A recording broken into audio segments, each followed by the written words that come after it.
विद्यार्थी नमस्कार, सुप्रभात। कैसे हैं आप लोग? आज के इस कक्षा कार्यक्रम में आप सभी विद्यार्थियों का तहे दिल से हार्दिक स्वागत, अभिनंदन। साथियों, गागर में सागर श्रृंखला नंबर 3 हम आप लोगों के लिए लेकर आए हैं और ये तीसरा संस्करण आज चल रहा है। इस संस्करण को प्रारंभ करने से पहले 4 लाइन आपको मैं समर्पित कर रहा हूँ। हौसलों के तर्कस में कोशिशों का वह तीर जिंदा रखो, हार जाओ जिंदगी में चाहे सब कुछ, फिर से जीतने की उम्मीद जिंदा रखो। साथियों, जिंदगी में कभी हौसला नहीं हारना चाहिए, क्योंकि लगातार अगर आप मेहनत करेंगे तो निश्चित रूप से सफलता आपको जरूर प्राप्त होगी।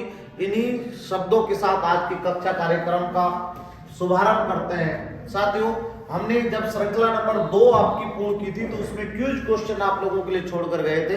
कमेंट बॉक्स के अंदर आपको कमेंट करना था कि भारत में कौन सा गैर पारंपरिक ऊर्जा स्रोत उपलब्ध है।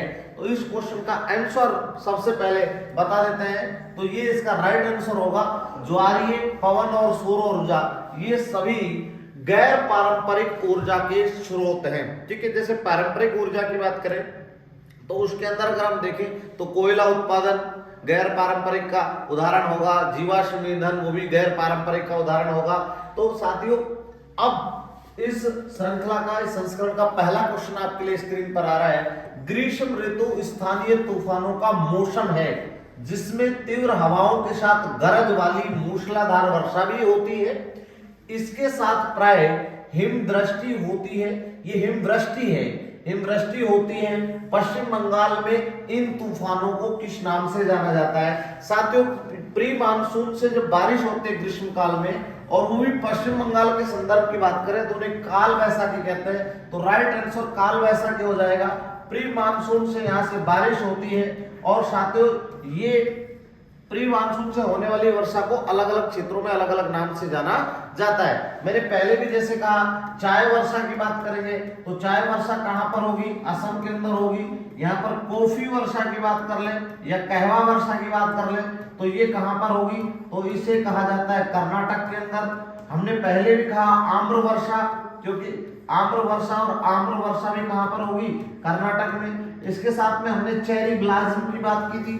तो चेरी ब्लाज्म ये भी कर्नाटक में होने वाली प्री मानसून से वर्षा को कहा जाता है। ठीक है, एक और होता है फूलों की बौछार, राइट। तो फूलों की बौछार की अगर जहां तक बात है तो केरल, इसका ये भी राइट आंसर हो जाएगा। तो विभिन्न क्षेत्रों में प्री मानसून से होने वाली वर्षा को अलग अलग नामों से जाना जाता है। चलिए, क्वेश्चन नंबर 2 आपके स्क्रीन पर आ रहा है। लू किस ऋतु की विशेषता है? देखिए, लू की बात है तो ये ग्रीष्म ऋतु के अंदर चलती है। तो राइट आंसर क्या हो जाएगा? ग्रीष्म। और ग्रीष्म ऋतु में चलती कहां पर है? तो ये आपको थोड़ा सा ध्यान रखना है। उत्तर पश्चिमी भारत, राइट। उत्तर पश्चिमी भारत का मतलब सीधा सा है, थार का मरुस्थल सेक्टर इससे ज्यादा प्रभावित होता है। इसके साथ साथ में आपको ये भी पता होना चाहिए कि लू जो होती है वो गर्म और शुष्क पवने होती है। ठीक है, गर्म व शुष्क पवने, यानी आर्द्रता कम होते हैं, हीटिंग वाली जो पवने होती है। ठीक है, नेक्स्ट क्वेश्चन नंबर 3 आपके स्क्रीन पर आ रहा है। निम्नलिखित में से कौन सा भारतीय राज्य चीन के साथ अपनी सीमा साझा नहीं करता? देखिए, जहां इस प्रकार के प्रश्न उन शब्दों पर गौर किया करें। तो अरुणाचल प्रदेश तो सीमा बनाता है क्योंकि विवाद है। हिमाचल प्रदेश ये भी सीमा बनाता है। जब यहां पर देखिए उत्तर प्रदेश, तो उत्तर प्रदेश सीमा नहीं बनाता है, ये राइट आंसर हो जाएगा। ठीक है, सिक्किम भी सीमा बनाता है। अब एक बात ध्यान रख लीजिए, जम्मू कश्मीर चीन के साथ में, चीन के साथ, ये बहुत महत्वपूर्ण है, पूर्व में सीमा बनाता था, सीमा। ठीक है, सीमा बनाता था, एक इस बात पर गौर कीजिएगा। अब नहीं बनाता। अब एकमात्र केंद्र शासित प्रदेश है लद्दाख। ये लद्दाख चीन के साथ सीमा बनाता है। ठीक है, अब ये जम्मू कश्मीर अब चीन के साथ सीमा नहीं बनाता है। बनाता था लिखा है लेकिन अब नहीं। ठीक है, क्योंकि देखिए जम्मू कश्मीर यूटी बन गए, इसके 2 टुकड़े हो गए। तो राइट आंसर क्या हो जाएगा? उत्तर प्रदेश। क्वेश्चन नंबर 4 आपके स्क्रीन पर। निम्नलिखित में से कौन सा तिलहन रबी फसल और खरीफ फसल दोनों के रूप में उगाया जाता है? यानी रबी में भी और खरीफ में भी। तो अलसी के बीज ये तो गलत उत्तर है। अरंडी के बीज ये राइट आंसर हो जाएगा। मूंगफली और सरसों ये नहीं हो सकते, क्योंकि जो सरसों होगी वो रबी की फसल है, लेकिन उसने पूछा है कि दोनों फसलों के रूप में, तो इसका राइट आंसर क्या हो जाएगा? अरंडी के बीज। एसएससी जीडी में 12 जनवरी 2023 शिफ्ट सेकंड में ये क्वेश्चन प्रोजेक्ट किया गया था। नेक्स्ट क्वेश्चन देखिए, क्वेश्चन नंबर 5 आपके लिए स्क्रीन पर आ रहा है। निम्नलिखित में से कौन सा त्योहार अगस्त सितंबर में फसल की कटाई के समय मनाया जाता है? देखिए, बैसाखी, लोहड़ी, मकर संक्रांति, ओणम। तो इसका राइट आंसर हो जाएगा ओणम। ओणम का मतलब होता है सावन। इसका शाब्दिक अर्थ क्या होता है? सावन होता है। और ये त्योहार कहाँ मनाया जाता है? केरल में मनाया जाता है ओणम। और उस समय फसल तैयार हो जाती है, यानी फसल पककर तैयार होती है, और उसी समय फसल कटाई के समय इस गीत को गाया जाता है। ठीक है, तो ये राइट आंसर क्या हो जाएगा? ओणम। नेक्स्ट क्वेश्चन आपके स्क्रीन पर, क्वेश्चन नंबर 6। कौन सा देश त्रिपुरा को पश्चिम, उत्तर और दक्षिण दिशाओं में घेरता है? देखिए, इस तरीके से ये त्रिपुरा है, त्रिपुरा, और फिर इस तरीके से आगे, तो यहाँ एक देश है बांग्लादेश। तिर का मतलब 3 होता है, यानी त्रिपुरा उसका नाम ही है। अगर हम इसको अलग करेंगे, तिर का मतलब क्या होता है? 3। पुरा का मतलब क्या होता है? घेरा हुआ। तो तीनों ओर से त्रिपुरा घिरा हुआ है। अब तीनों ओर से त्रिपुरा किससे घिरा हुआ है? बांग्लादेश से। नेक्स्ट क्वेश्चन देखिए, क्वेश्चन नंबर 7 आपके लिए स्क्रीन पर आ रहा है। मेघालय की कौन सी पहाड़ियां सर्वाधिक वर्षा होती है? तो मेघालय की पहाड़ियों में देखिए, यहाँ पर एक जगह है जिसका नाम है मोशिनराम। और मोशिनराम कहाँ पर आता है? मोशिनराम मेघालय में आता है। साथियों, मोशिनराम मेघालय की जहां तक बात है, विश्व का सर्वाधिक वर्षा वाला स्थान है।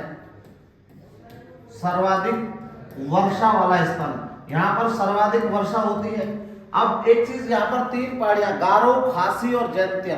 तो गारो, खासी और जैंतिया, इनमें मानसून एंट्री कर जाता है, फंस जाता है। तो शिवालिक तो उत्तर हो नहीं सकता, नीलगिरी भी नहीं हो सकता, ठीक है, ये भी नहीं हो सकता। तो इसका राइट आंसर क्या हो जाएगा? खासी की पहाड़ियां मेघालय में आती है, यहाँ सर्वाधिक वर्षा होती है। चलिए, नेक्स्ट क्वेश्चन आपकी स्क्रीन पर आ रहा है, क्वेश्चन नंबर 8। यहाँ पर देखिएगा, निम्नलिखित में से कौन सी एक औषधि चट्टान नहीं है? इस प्रश्न पर देखिए, तो यहाँ पर हम कल भी कह चुके थे आपको, ग्रेनाइट कैसी चट्टान है? आग्नेय है। ठीक है, तो यह औषधि है। बलुआ पत्थर, सैल और मृत्तिका, यानी सैंडस्टोन, लाइमस्टोन और सैल, ये सब कैसी है? ये सब औषधि के उदाहरण है। औषधि चट्टान को परतदार चट्टान भी कहते हैं। ठीक है, परतदार चट्टान, ये बहुत महत्वपूर्ण है। चलिए, नेक्स्ट क्वेश्चन आपके स्क्रीन पर 9 नंबर आ रहा है। पवनों का देश कहे जाने वाले देश की पहचान करें। फैक्चुअल क्वेश्चन है, पवनों का देश पूछ रहा है, तो इसमें कोई दिक्कत ही नहीं है। डेनमार्क को पवनों का देश कहा जाता है। चलिए, नेक्स्ट क्वेश्चन देखिए, 10 नंबर। इनमें से कौन सा भूकंपीय तरंगों का एक प्रकार है? तो देखिए, भूकंप की 3 तरंग होती है, पी, एस और एल। ठीक है, प्राइमरी, सेकेंडरी और लव। यहाँ पर देखिए, इसका राइट आंसर क्या हो जाएगा? बी नहीं हो सकता, डी और सी होती नहीं है, पी तरंग होती है। 3 तरंग होती है भूकंप की, पी, एस और एल। एक चीज और है, यहाँ पर ये धरातल है, और धरातल के नीचे जहां से भूकंप उत्पन्न होता है, ये वाला स्थान, और भूकंप 90 डिग्री के एंगल में जहां धरातल पर सबसे पहले टकराता है, ये स्थान कहलाता है भूकंप केंद्र। ठीक है, भूकंप केंद्र, इसे ही कहते हैं एपी सेंटर। ठीक है, एक यहाँ पर ध्यान रखिए। और जहां से भूकंप का उद्गम होता है भूगर्भ में, ये वाला स्थान कहलाता है फोकस, और इसे ही हम लोग कहते हैं हाइपो सेंटर। इंग्लिश ध्यान रख लीजिएगा अगर आपको हिंदी में नहीं आता है तो, एपी सेंटर और हाइपो सेंटर दोनों आप। क्वेश्चन नंबर 11 आपके स्क्रीन पर, कौन सा जल निकाय भारत को पश्चिम दिशा में घेरता है? देखिए, ये भारत बना हुआ है, ये पश्चिम दिशा है, ये पूर्व दिशा है, बंगाल की खाड़ी इधर है, और अरब सागर पश्चिम की ओर है। तो उसने पूछा भारत को पश्चिम की ओर से कौन घेरता है? तो राइट आंसर क्या हो जाएगा?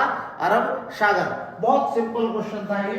क्वेश्चन नंबर 12 आपके स्क्रीन पर आ रहा है, यदि मृदा में सूक्ष्म कणों का अनुपात अपेक्षाकृत अधिक हो तो इसे मृदा को कहा जाता है, तो इसे मृणमय कहा जाता है, यानी छोटे छोटे कण।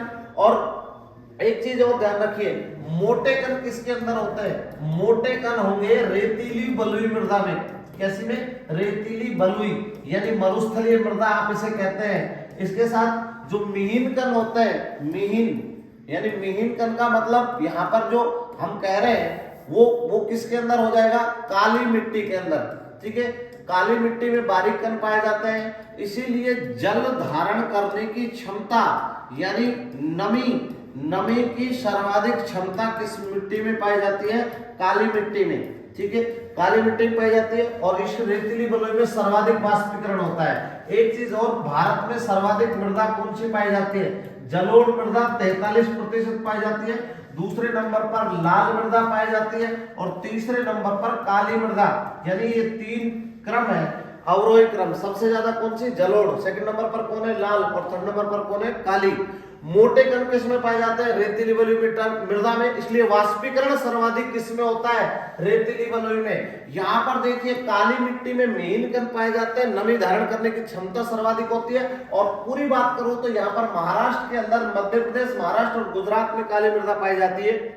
जब ये सूखती है तो इस मृदा में दरार पड़ जाती है, ठीक है, किसमें, काली मृदा में। नेक्स्ट क्वेश्चन देखिए, क्वेश्चन नंबर 13 आपके स्क्रीन पर, कौन सी योजना गैर प्रमुख बंदरगाह और प्रमुख बंदरगाहों की कनेक्टिविटी सहित तटीय सीमा क्षेत्रों के साथ राज्य सड़कों के विकास के लिए प्रस्तावित की गई है, यानी बंदरगाहों के को भी जोड़े और उसकी कनेक्टिविटी सड़क मार्ग से कर दे। इसका मतलब सिंपल सी बात है, देखिए गोल्डन कॉरिडोर परियोजना ये तो है ही नहीं, क्योंकि ये तो इंटरनल परियोजना है। सेतु भारत ये भी इंटरनल परियोजना है, क्योंकि सेतु भारत परियोजना तो आप देखिए यहाँ पर सेतु भारत परियोजना, इसका इससे संबंध नहीं है, ये भी नहीं हो सकती, क्योंकि जो आप देख रहे हैं इसके अंदर तो उत्तर, दक्षिण और पूर्व पश्चिम कॉरिडोर आता है। सागरमाला परियोजना जो 2015 में प्रारंभ की गई थी, वो बंदरगाहों को इंटरनल सड़क मार्गों से कनेक्टिविटी प्रोवाइड कराती है, ठीक है। तो राइट आंसर क्या हो जाएगा, सागरमाला। नेक्स्ट क्वेश्चन देखिए, क्वेश्चन नंबर 14 आपके स्क्रीन पर, अंतः उष्ण कटिबंधीय अभिसरण क्षेत्र क्या होता है। साथियों आप इसको बिल्कुल सिंपल तरीके से समझिए, ITCZ, यानी अगर हम बात करें ये पृथ्वी है और ये 0 डिग्री है, 0 डिग्री से लेकर 5 डिग्री नॉर्थ और 5 डिग्री साउथ के बीच का जो सेक्टर आपको दिखाई देता है, इसे ही आप कहते हैं ITCZ, inter tropical convergence zone. और इसके ऊपर यहां से ये क्षेत्र आपको दिखाई देगा जो 30 से 35 डिग्री नॉर्थ वाला पार्ट है और ये 30 से 35 डिग्री साउथ वाला पार्ट है। इसमें व्यापारिक पवनें चलती हैं, इसमें व्यापारिक पवनें, और इसमें दक्षिणी गोलार्ध में व्यापारिक पवनें ऐसे चलती है। यानी मैं ये कहूं कि अगर यहाँ पर ऑप्शन देख लें तो ये व्यापारिक पवनों की दिशा, मान लीजिए ये ITCZ है तो इसमें ऐसे और इसमें ऐसे, इसका मतलब ये चलेंगी कहां से, उत्तर पूर्व से चलेंगी, और ये किधर से चलेंगी, दक्षिण पूर्व से चलेंगी। तो ये यहाँ ITCZ पर आकर मिलती है। तो अगर इसका ऑप्शन आप देखेंगे तो दक्षिणी पश्चिमी, पश्चिमी शब्द तो हो ही नहीं सकता, क्योंकि पश्चिम की ओर से तो चलेंगी नहीं। जिस भी ऑप्शन में पश्चिमी शब्द यूज हुआ है वो हो ही नहीं सकता। तो राइट आंसर हो जाएगा दक्षिणी पूर्वी और उत्तर पूर्वी व्यापारिक पवनों का अभिसरण करती है। अभिसरण का मतलब पास आती है। तो इसका राइट आंसर आप चित्र में भी देख सकते हैं, दोनों दिशाओं को देखिए, व्यापारिक पवनों के उत्तरी गोलार्ध में भी और दक्षिणी गोलार्ध में भी। नेक्स्ट क्वेश्चन देखिए, क्वेश्चन नंबर 15 आपके स्क्रीन पर आ रहा है, शक्ति ऊर्जा का सर्वाधिक दृश्य रूप जिसे प्राय आधुनिक सभ्यता में प्रगति के रूप में पहचाना जाता है, सामान्यतः क्या कहते हैं। देखिए आज की डेट में सर्वाधिक पावर क्या, सर्वाधिक पावर है इलेक्ट्रॉनिक व्हीकल। आप देखिए इलेक्ट्रॉनिक व्हीकल पर हम कितना फोकस कर रहे हैं, हमारे प्रत्येक चीज में, हर चीज में बिजली, रेल मार्ग में देख लीजिए, रेलों की कनेक्टिविटी देख लीजिए, जितने भी चीजें आज इस बिजली को विकास और आधुनिक प्रगति के रूप में माना जाता है, ठीक है।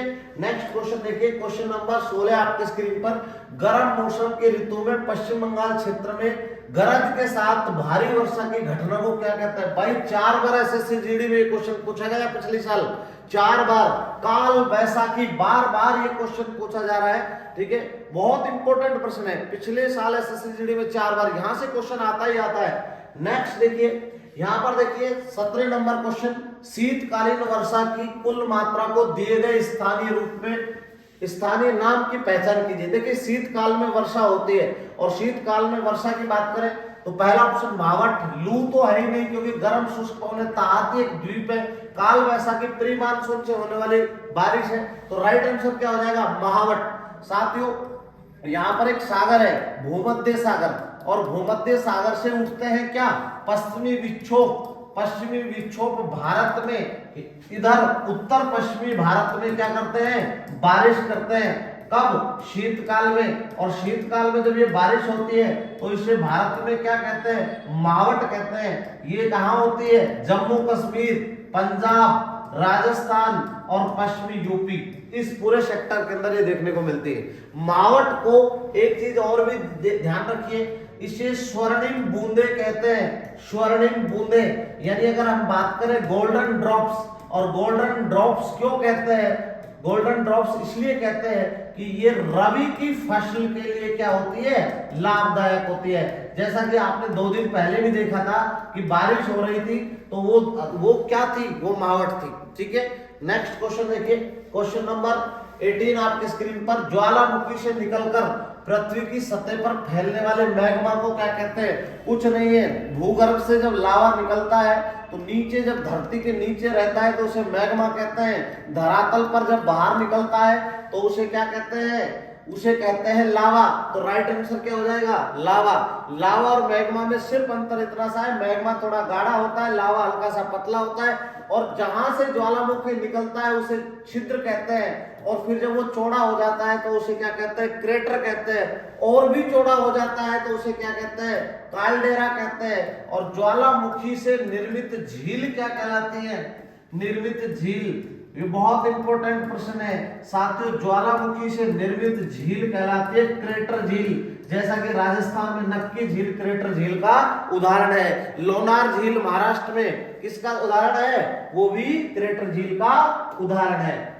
नेक्स्ट क्वेश्चन नंबर, तेज गड़गड़ाहट और बिजली के साथ अचानक और लगातार होने वाली वर्षा को कहा जाता है। तो देखिए वर्षा ऋतु की शुरुआत, ये तो प्री मानसून होता है, मूसलाधार बारिश, वर्षा ऋतु का अंतराल, वर्षा ऋतु का प्रस्फोट। ठीक है, प्रस्फोट या विस्फोट भी इसको कह सकते हैं, इसका राइट आंसर होगा। थोड़ा सा एक तरीके से कंफ्यूज करने वाला क्वेश्चन है, तो ध्यान रखिए विस्फोट या प्रस्फोट एक ही होता है। देखिए यहाँ पर क्वेश्चन नंबर 20, निम्नलिखित में से कौन सी नदी अरब सागर में मिलती है। तो अगर बात करें इन नदियों की तो देखिए गंगा नदी तो बंगाल की खाड़ी में गिरती है, क्योंकि ये गंगा नदी है बे ऑफ बंगाल में जाती है, और उसने पूछा है अरब सागर में। इसके बाद में देखिए कृष्णा नदी भी यहीं पर, महानदी कहाँ गिरेगी बंगाल खाड़ी में, और कृष्णा नदी भी कहाँ गिरेगी बंगाल खाड़ी में। नर्मदा नदी की बात करें, क्योंकि नर्मदा नदी अरब सागर में गिरती है, तो इसका राइट आंसर क्या हो जाएगा नर्मदा। ठीक है साथियों, ये आज की श्रृंखला का अंतिम क्वेश्चन था। अब क्विज क्वेश्चन आपके लिए स्क्रीन पर आ रहा है, जो आपको कमेंट बॉक्स में इसका उत्तर लिखकर बताना। यहाँ पर देखिए क्वेश्चन ध्यान से देख लीजिएगा, डैश डैश डैश एक अभ्यास है जिसका उद्देश्य वैकल्पिक मौसम में एक से अधिक फसलों की खेती करना है। बहुत इंपॉर्टेंट है ये प्रश्न आप देख लीजिए, एसएससी जीडी में 25 जनवरी 2023 को शिफ्ट 3 में पूछा गया था। क्वेश्चन का स्क्रीनशॉट ले लीजिए, ढंग से पढ़िए और कमेंट बॉक्स में उत्तर दीजिए। अब हम आपसे लेते हैं विदा साथियों, जय हिंद जय भारत।